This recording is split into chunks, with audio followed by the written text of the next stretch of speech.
So let now see electrical work done. What is electrical work done?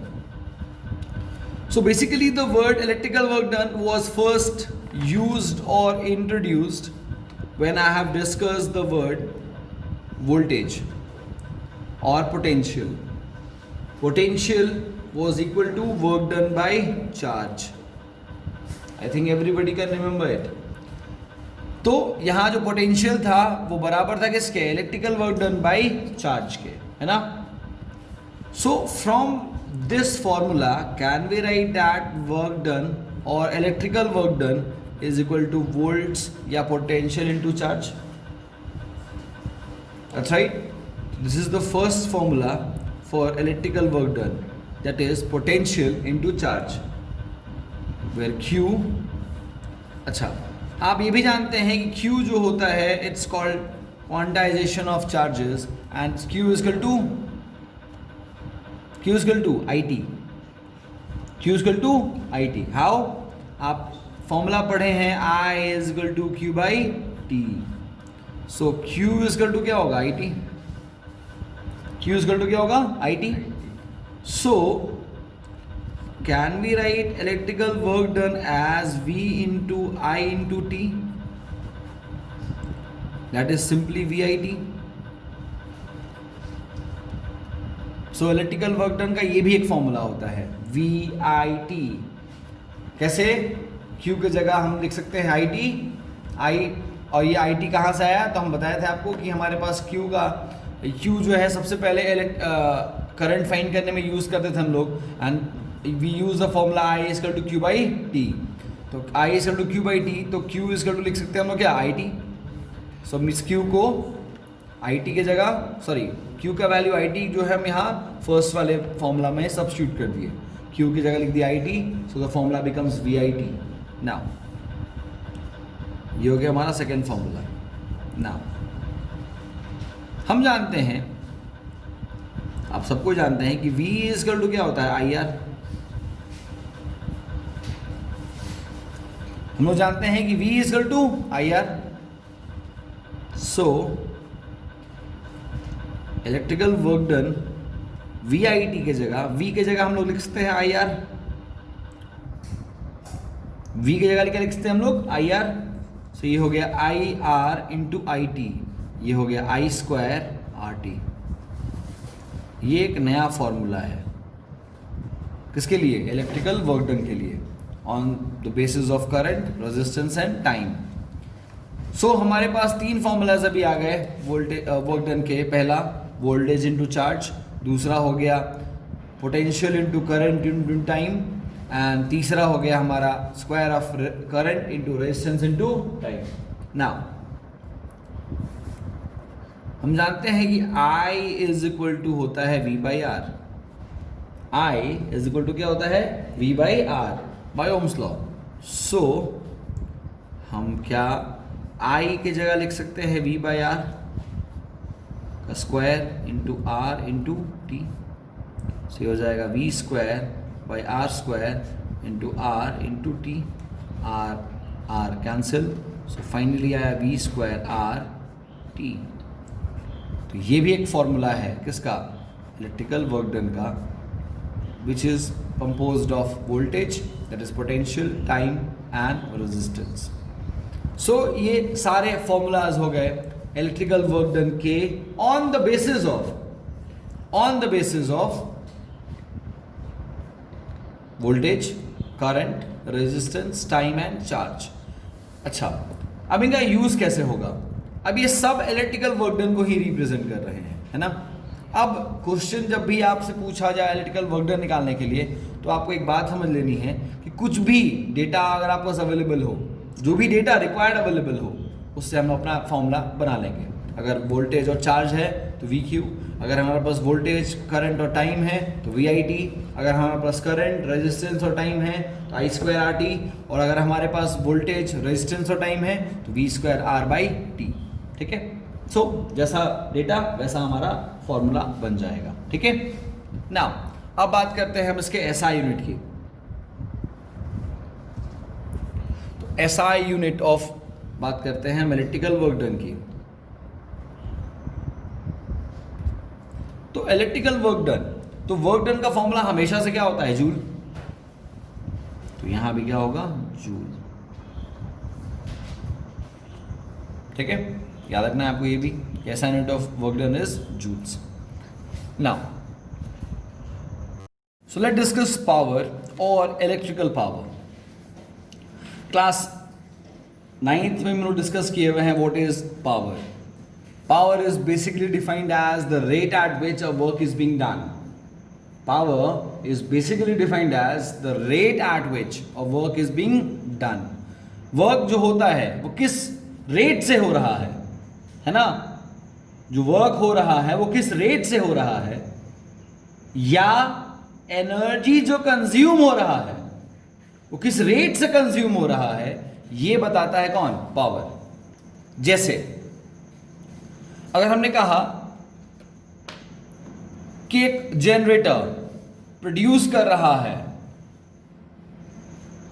500 joules of energy पर second, या एक second में, ठीक है, तो उसका rate of generation of energy क्या होगा? 500 जूल्स पर सेकेंड, है ना? या हम कहें कि a cyclist in order to run a cycle consumes 400 joules of energy per second, or a mixer grinder utilizes 200 joules of electrical energy per second. So the rate at which electrical energy is being consumed by the grinder is 200 joule per second. So basically power is what? It expresses or states at what rate is the energy consumed or the work is done. ठीक है? So the rate of electrical work done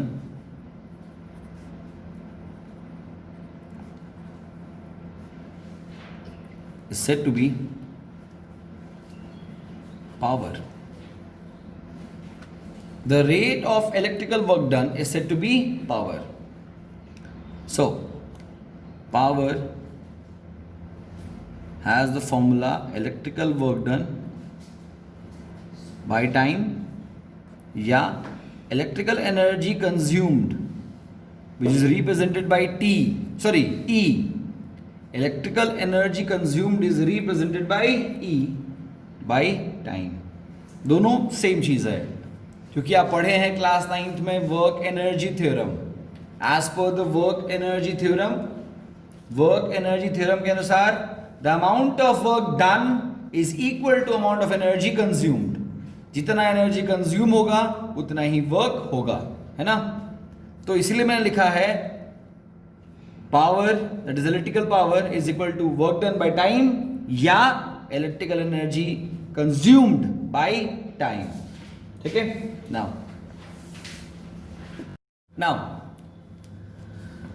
late discuss its formula now. Sorry, SI unit. So SI unit of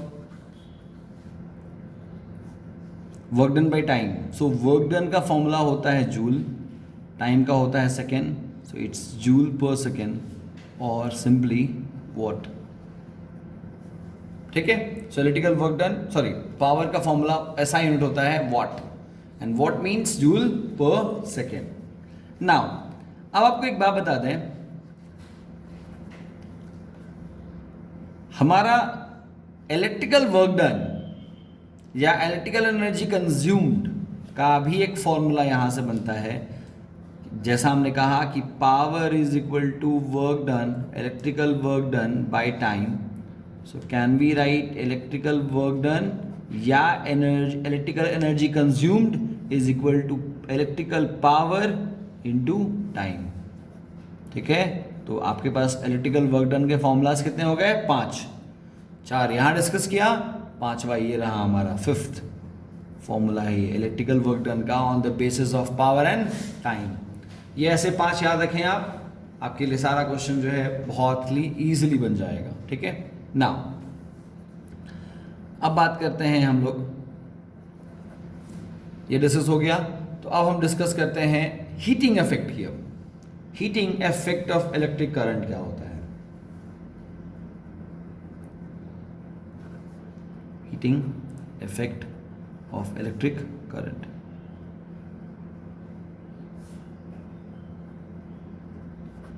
heating effect of electric current, what it is. So basically आप class 7 से पढ़ते आ रहे हैं कि current whenever flows through a conductor, it shows or it makes the conductor experience 3 effects upon it. जब भी current flow करता है किसी भी कंडक्टर से, वो 3 इफेक्ट्स दिखाता ही दिखाता है। पहला, magnetic effect of electric current, दूसरा chemical effect of electric current, and तीसरा is the heating effect of electric current. तो मैग्नेटिक इफेक्ट हम लोग को सेकेंड चैप्टर में पढ़ना है, हीटिंग इफेक्ट आपको हम यहां बता रहे हैं, और केमिकल इफेक्ट आप क्लास 8 में ही पढ़ चुके हैं। Chemical effects of electric current में पढ़ाया गया है आपको electrolysis, electroplating, electrolytic refining and etc, है ना। सो let discuss what is heating effect of electric current. So basically heating effect of electric current states that whenever current flows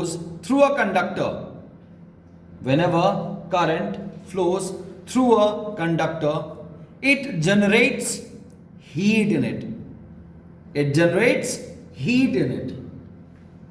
And this generation of heat energy, while the flow of electric current through a conductor, is called heating effect of electric current. ठीक है? So heating effect of electric current को अगर define करना हो तो क्या कहेंगे हम कि the generation of heat energy in a conductor when electric current flows through it is called heating effect of electric current. Now, heating effect of electric current में आपसे पूछा जाता है कि how much heat energy is being produced. Heating effect of electric current में आपसे पूछा यह जाएगा कि जब एक करंट अगर फ्लो कर रहा है किसी कंडक्टर से तो कितना हीट एनर्जी वो प्रोड्यूस करेगा। तो जैसा मैंने कहा आपको कि इलेक्ट्रिकल वर्क डन और हीट एनर्जी प्रोड्यूस्ड और हीट एनर्जी कंज्यूम्ड, ठीक है, सब का सब जो है उसका फॉर्मूला या रिप्रेजेंटेशन एक ही होता है। बस याद रखना है कि heating effect of electric current में हीट एनर्जी प्रोड्यूस्ड को सिंबॉलिकली H से रिप्रेजेंट करते हैं, लेकिन कंसेप्ट यही है, इलेक्ट्रिकल वर्क डन वाला कंसेप्ट ही है ना। तो हीटिंग इफेक्ट का फॉर्मूला जो है वो हम इनमें से कोई भी यूज कर सकते हैं। क्यों? क्योंकि हीटिंग इफेक्ट मतलब ये H जो है हीटिंग इफेक्ट को रिप्रेजेंट नहीं कर रहा है, ये H रिप्रेजेंट कर रहा है हीट एनर्जी प्रोड्यूस्ड को, ठीक है। और हीट एनर्जी कहाँ से प्रोड्यूस हो रहा है? इलेक्ट्रिकल एनर्जी से। ये ट्रांसफॉर्मेशन ऑफ एनर्जी का एग्जांपल है कि हीट इलेक्ट्रिकल एनर्जी जो है while flowing through a conductor, heat electrical energy while flowing through a conductor बदल जाता है किसमें? हीट एनर्जी में। और वो हीट एनर्जी, ठीक है, कैलकुलेट करने के लिए आप यूज कर सकते हैं ये भी, ये भी, ये भी, ये भी और ये भी, ये भी, कोई भी फॉर्मूला आप इस्तेमाल कर सकते हैं, ठीक है। देयर इज नो रिस्ट्रिक्शंस, जैसा डेटा अवेलेबल होगा वैसा हम फॉर्मूला इस्तेमाल कर देंगे। लेकिन बुक में जो आपको फॉर्मूला दिखेगा वो होगा I²RT। लेकिन जैसा मैंने कहा ये कोई स्पेसिफिक नहीं है, जैसा डेटा होगा वैसा हम इलेक्ट्रिकल एनर्जी या हीट एनर्जी प्रोड्यूस निकाल लेंगे। अगर हमारे पास पावर और टाइम देगा तो पावर इंटू टाइम कर लेंगे, अगर हमारे पास वोल्टेज, रेजिस्टेंस और टाइम देगा तो V²R/T कर लेंगे, और अगर हमारे पास करंट, रेजिस्टेंस और टाइम होगा तो I²RT इस्तेमाल कर लेंगे। अगर हमारे पास वोल्टेज और चार्ज होगा तो वोल्टेज इंटू चार्ज कर लेंगे, ठीक है। तो जैसा फॉर्मूला वैसा हमारे पास, जैसा हमारे पास डेटा वैसा हमारा फॉर्मूला हो जाएगा, ठीक है ना। अब एक क्वेश्चन है कि what are the various factors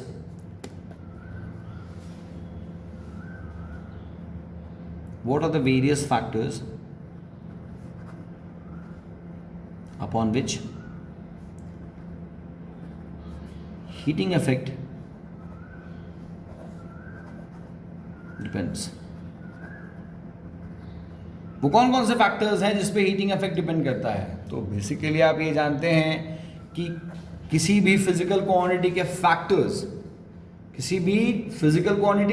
factors हमेशा हम बताते हैं क्या देखकर? उसके फॉर्मूला को देखकर। So the various factors upon which heating effect depends या heat energy produce depends.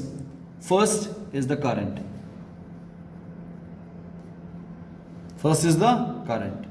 Formula में करंट है, और याद रखना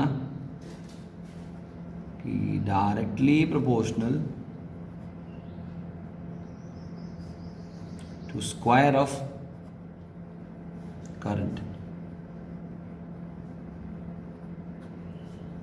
directly proportional to square of current मतलब ये कि हीट एनर्जी या heating effect of electrical energy is directly proportional to the square of current. Current यहाँ आई नहीं है, यहाँ आई स्क्वायर है। आई स्क्वायर मतलब होता है स्क्वायर ऑफ करंट, ठीक है। सो अगर आपसे पूछे what are the various factors, तो पहला फैक्टर बोलेंगे heating effect of electric current is directly proportional to the square of electric current, ठीक है। दूसरा है रेजिस्टेंस, ये भी कैसा होगा? Directly proportional. और तीसरा है time for which the current flows, ये भी क्या होगा? Directly proportional. अच्छा, डायरेक्टली प्रोपोर्शनल और इन्वर्सली प्रोपोर्शनल तो आप जानते ही होंगे कैसे पकड़ते हैं। अगर किसी भी फिजिकल क्वांटिटी के फॉर्मूला में वो सारा फिजिकल क्वांटिटीज जो न्यूमरेटर में है वो डायरेक्टली और जो बाई में है वो इन्वर्सली, ठीक है। बढ़िया। अगर आप किसी को कंफ्यूजन हो डायरेक्टली और इन्वर्सली में, एक बार फोन कर लीजिएगा हमको, ठीक है। आगे बढ़ते हैं। सो एक बार फैक्टर्स हम फिर डिस्कस करते हैं। तो हीटिंग इफेक्ट सबसे पहले डिपेंड करता है किस पे? स्क्वायर ऑफ करंट पे। मतलब करंट ज्यादा होगा, स्क्वायर ऑफ करंट ज्यादा होगा, हीटिंग इफेक्ट ज्यादा होगा। करंट कम होगा, हीटिंग इफेक्ट कम होगा। दूसरा, अगर रेजिस्टेंस ज्यादा होगा, हीटिंग इफेक्ट ज्यादा होगा। और करंट और अगर रेजिस्टेंस कम होगा तो हीटिंग इफेक्ट कम होगा। फिर time for which current flows, अगर लंबे समय तक करंट फ्लो करता रहेगा तो हीटिंग इफेक्ट ज्यादा होता मतलब ज्यादा ही होता चला जाएगा। और टाइम अगर कम होगा तो हीटिंग इफेक्ट भी कम होगा। अब एक बात बताते हैं आपको कि हीटिंग इफेक्ट का कंसेप्ट आता कहां से है, ठीक है। तो हीटिंग इफेक्ट का कंसेप्ट आता है कहां से? रेजिस्टेंस से। याद होगा, बताया था मैंने आपको कि किसी भी कंडक्टर को जो आप जैसे ही आप अटैच करते हैं किससे? पोटेंशियल से, that is the high and low potential से। तो due to potentials that is the high and low potentials, जो पॉजिटिव चार्जेस हैं, सॉरी जो एटम्स हैं इनसाइड द कंडक्टर, जो एटम्स हैं inside the conductor start to ionize means ions में बदलने लगते हैं। मतलब कि जो इलेक्ट्रॉन्स हैं वो बाहर आ जाते हैं, वो इलेक्ट्रॉन्स नेगेटिवली चार्ज पार्टिकल की तरह एक्ट करते हैं, और जो एटम्स अपने अंदर से electron. Discuss how heating affects or occurs in a conductor when current flows through it. Whenever a conductor is attached to potentials, the high potentials makes the electrons present in the shells to come out or leave the atom, making the particular atom as positively charged atom, and that positively charged atom being a cation move towards low potential. ठीक है, ये हमने discuss किया था, और इसी को कहे थे कि पोटेंशियल्स जो हैं वो एटम्स को आयनाइज कर देते हैं और हेल्प करते हैं चार्जेस को मूव कराने में इन अपोजिट डायरेक्शंस। ठीक है, लेकिन इसमें मैंने एक बात और बताई थी कि all atoms don't get ionised, सारे के सारे एटम्स जो है आयनाइज नहीं हो पाते हैं। तो जो एटम्स आयनाइज नहीं हो पाते हैं वो रास्ते में रुक जाते हैं या खड़े रहते हैं, ऑफर करते हैं रेजिस्टेंस। ठीक है, ऑफर करते हैं क्या? रेजिस्टेंस। सो वैसे एटम्स जो आयनाइज नहीं हो पाए वो एक्ट करते हैं एज रेजिस्टेंस। ठीक है, नाउ अब हीटिंग इफेक्ट कैसे आता है किसी कंडक्टर में और कैसे वो डिपेंड रेजिस्टेंस पे करता है?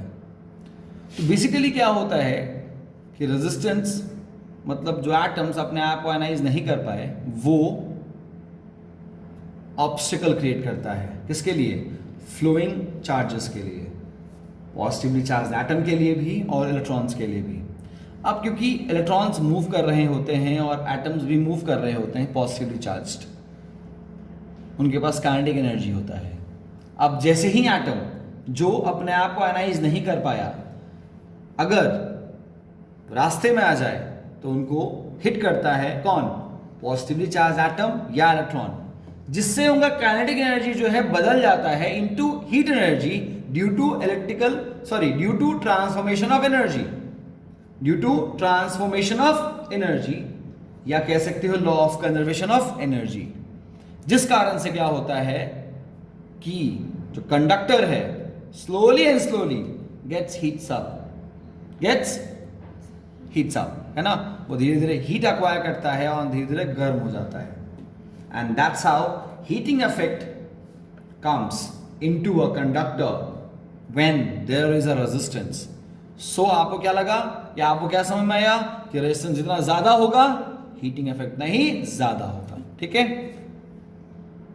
Let's discuss some formulas of powers. ठीक है, बेसिक फॉर्मूलाज हमने डिस्कस कर ही लिए थे कि power is equal to electrical work done by time. Electrical power is equal to electrical work done by time. ये तो बेसिक फॉर्मूला हम लोग जानते हैं, है ना। Now let's see some more formulas. अच्छा, क्या हम इलेक्ट्रिकल वर्क डन की जगह V इंटू क्यू लिख सकते हैं बाई टाइम? ये भी फॉर्मूला हो गया किसका? पावर का। क्या हम Q की जगह वापस से लिख सकते हैं IT? हम जानते हैं Q इक्वल टू होता है क्या? IT। सो क्या हम Q की जगह लिख सकते हैं क्या? IT by T। So TT cancel. So power का एक नया फॉर्मूला आया P equal to VI। P equal to VI। ठीक है, कैसे आया सबको समझ में आ गया होगा। हमने कहा Q equal to IT, so it's VIT by T, TT cancel, simply answer क्या फॉर्मूला क्या बनकर आया? VI। नाउ अब हम लोग V के जगह या हम लोग I के जगह लिख सकते हैं, I के जगह लिख सकते हैं हम लोग V by R। V by R, yes no, हम लोग I के जगह लिख सकते हैं क्या? V by R। So formula एक नया बनकर आया इससे हमारा, that is P equal to V square by R। ये भी एक फॉर्मूला हुआ किसका? पावर का, when we have voltage and resistance. ठीक है, नाउ हम लोग V के जगह IR लिख सकते हैं, यस नो। तो ये हो जाएगा I square R square by R cancel. So I square R भी एक फॉर्मूला है फॉर पावर। सो ये सब कुछ डिफरेंट फॉर्मूलाज हो गए for power in terms of work done by time, voltage, charge and time, voltage and current, voltage and resistance, current and resistance. So आप जैसा डेटा होगा वैसा आप फॉर्मूला इस्तेमाल कर लेंगे. Now a very short and important topic that we have discussed is the heating element. What is heating element? So I think everybody in our daily lives have seen some devices, some electrical devices which work on the principle of heating effect of electric current, such as toasters, such as room heaters such as iron, that we use to just make our clothes ready for. So microwave ovens, etc.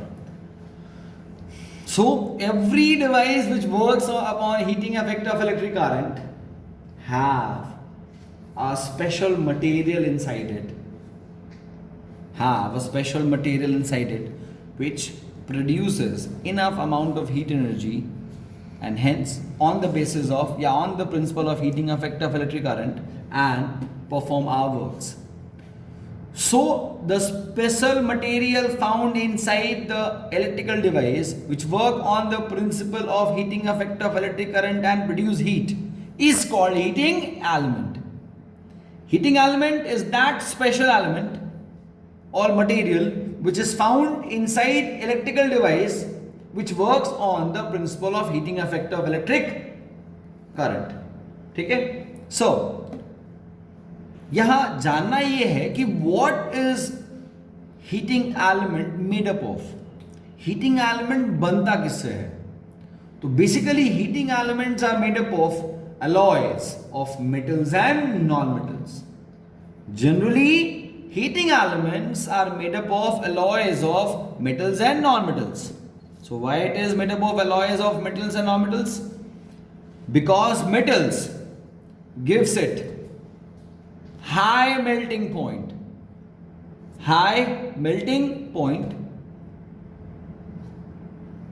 and the non-metals gives it high resistance. metals जो है high melting point देता है उस element को, उस mixture को, और वहीं जो non metal है वो high resistance देता है. अब आप सोच रहे होगे सर सिर्फ हम metal क्यों नहीं इस्तेमाल कर लेते? तो metal इस्तेमाल करने में दिक्कत ये है कि metals जो है उनका मेल्टिंग पॉइंट तो बहुत ज़्यादा होता है लेकिन रेजिस्टेंस भी बहुत कम होता है, जिससे वो प्रॉपरली हीट नहीं कर पाएंगे. फिर आप सोचोगे सर तो एक काम कर सर हम लोग नॉन मेटल्स इस्तेमाल कर लेते हैं फिर डायरेक्टली. तो नॉन मेटल्स में दिक्कत क्या है कि रेजिस्टेंस बहुत ज़्यादा है, हीट तो बहुत ज़्यादा प्रोड्यूस करेगा वो, लेकिन उनका मेल्टिंग पॉइंट बहुत कम होता है, वो मेल्ट कर जाएगा डिवाइस के अंदर ही. इसीलिए एक ऐसा मिक्सचर इस्तेमाल करते हैं जो मेटल नॉन मेटल दोनों से बने, और इससे फायदा क्या होगा कि रेजिस्टेंस भी ज्यादा होगा और मेल्टिंग पॉइंट भी ज्यादा होगा. ठीक है? सो पूछे आपसे कि what is heating element made up of, तो आंसर देना है it is always made up of an alloy, a mixture of metal and non metal. क्यों? Because metals provide high melting point and the non-metals provide high resistance which produces high heat energy when current flows through it. ठीक है? सो आप पूरे chapter को एक बार thoroughly पढ़ लेंगे अपने रेफरेंस बुक से. जो डाउट्स होगा एक बार कॉल करके हमसे डिस्कस कर लेंगे या ग्रुप में मैसेज कर देंगे. और अब इससे रिलेटेड आपको जो न्यूमेरिकल्स हैं हीटिंग इफेक्ट से, पावर से, वो हम अगले क्लास में, अगले वीडियो में अपलोड कर देंगे. ठीक है? With the assignment. Thank you.